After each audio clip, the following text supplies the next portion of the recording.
Hello everyone, hello dear students, welcome to ATP star Kota. कैसे हो आप सब? होपिंग दैट आप सब बहुत बहुत अच्छे होंगे।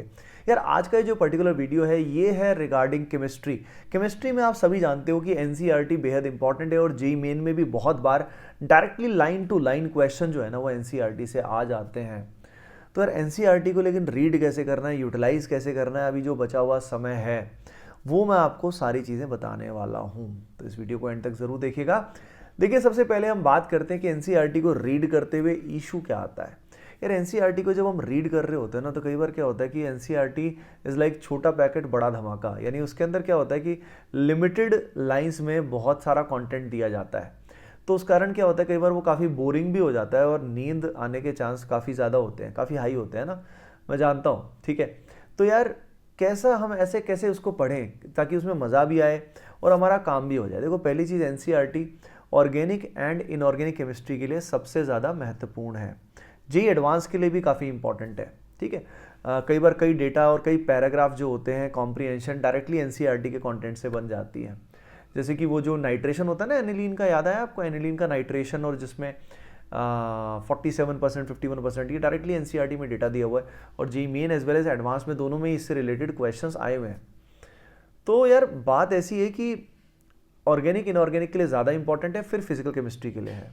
तो पहली चीज़, जब एनसीईआरटी रीड करो तो बहुत सारी चीज़ें ऐसी होती जो बहुत ही कॉमन होती है, मतलब जैसे कि जो आपको ऑलरेडी आ रही होती है।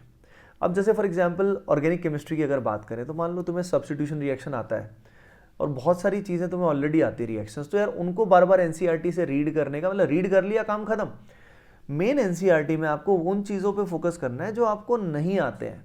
यानी एक हाइलाइटर लो, ठीक है, हाइलाइटर का यूज़ करो और एनसीईआरटी के वो एक्स्ट्रा पॉइंट्स को हाईलाइट करो जो आपको ढंग से याद नहीं रहते।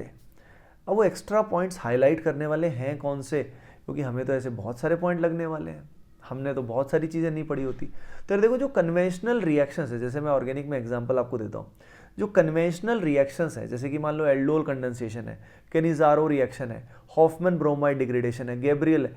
अब इसमें तो क्या ही हाईलाइट करोगे, लेकिन कुछ इंपॉर्टेंट की पॉइंट्स दिए होते हैं, जैसे कि सोडा लाइम प्रोसेस है। अब सोडा लाइम प्रोसेस में NaOH और कैल्शियम ऑक्साइड का रेशो क्या रहता है, राइट।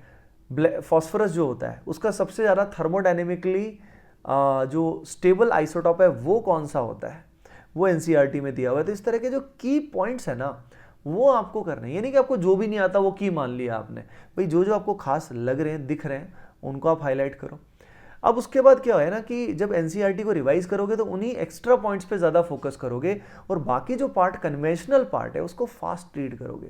गलती कहाँ करते हैं कि जो कन्वेंशनल पार्ट होता है ना हमारा, उसको तो हम बार बार पढ़ते रहते हैं, लेकिन जो की पॉइंट्स है जिनसे क्वेश्चंस एग्जैक्टली आ सकते हैं उन पे हम ध्यान नहीं देते। जो कन्वेंशनल है उसी को देखते रहते हैं, उससे आपकी रैंक इंप्रूव नहीं होगी। सिलेक्शन तो होने को हो सकता है, रैंक इंप्रूव नहीं होगी।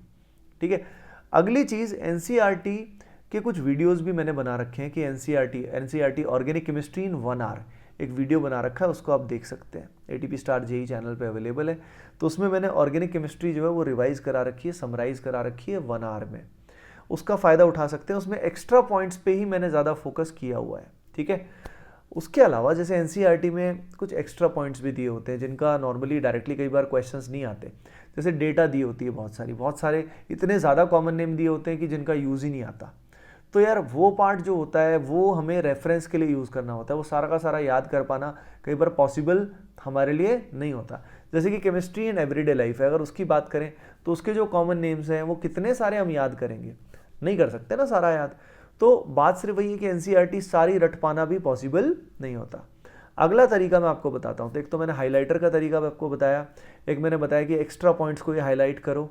ठीक है, उसके अलावा बहुत अच्छी बात यह है कि भाई आप ना टाइम बाउंड प्रैक्टिस करो। रेगुलर टाइम बाउंड प्रैक्टिस करना केमिस्ट्री के लिए और हर सब्जेक्ट के लिए इनफैक्ट बहुत ज़रूरी है। टाइम बाउंड प्रैक्टिस के लिए मैंने आपको बताया है कि भाई बेस्ट सोर्स जो है वो एटीपी स्टार ऐप है या वेबसाइट है, वहाँ पे प्रैक्टिस का फीचर फ्री ऑफ कॉस्ट आप सभी के लिए अवेलेबल है, उसका फ़ायदा उठाइए। कौन कौन उसका फ़ायदा ऑलरेडी उठाता है कमेंट सेक्शन में ज़रूर बताइएगा।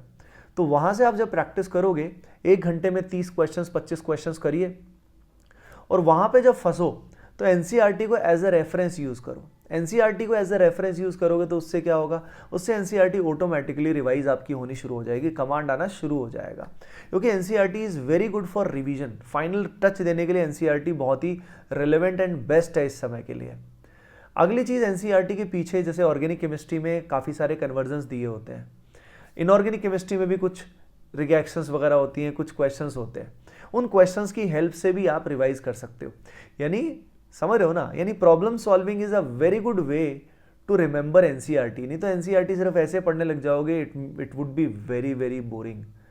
ठीक है ना, समझ रहे हो। और दूसरा, टाइम बाउंड प्रैक्टिस करो रेगुलरली, और उसकी हेल्प से आपका परफॉर्मेंस तो इंप्रूव होगा ही होगा, और जहाँ पे फंसो वहाँ पे आप हेल्प ले सकते हो। ठीक है। उसके अलावा रिवीजन करने के लिए एटीपी स्टार ऐप पे वन शॉट वीडियोस भी दिए हुए हैं, उन वन शॉट वीडियोस का फ़ायदा उठाओ, है ना। उन वन शॉट वीडियोस को डिस्ट्रैक्शन फ्री आप एटीपी स्टार ऐप पे देख सकते हो, वो फ़ायदा उठाना आप। ठीक है गाइज। एंड उसके अलावा प्रिपरेशन कैसी चल रही है कमेंट सेक्शन में ज़रूर बताना आप सभी। और इस सेशन को अगर ये आपके लिए हेल्पफुल लगा आपको तो यार लाइक ज़रूर करना, क्योंकि आपके प्यार से ही है जो भी है, सब कुछ है। और कमेंट सेक्शन में बताना कि यार आपकी हेल्प क्या की जा सकती है, क्या प्रॉब्लम आप फेस कर रहे हो, मैं उससे रिलेटेड वीडियो ज़रूर बनाऊंगा। Okay guys, bye bye, take care and keep preparing well. ATP star Kota team is with you always.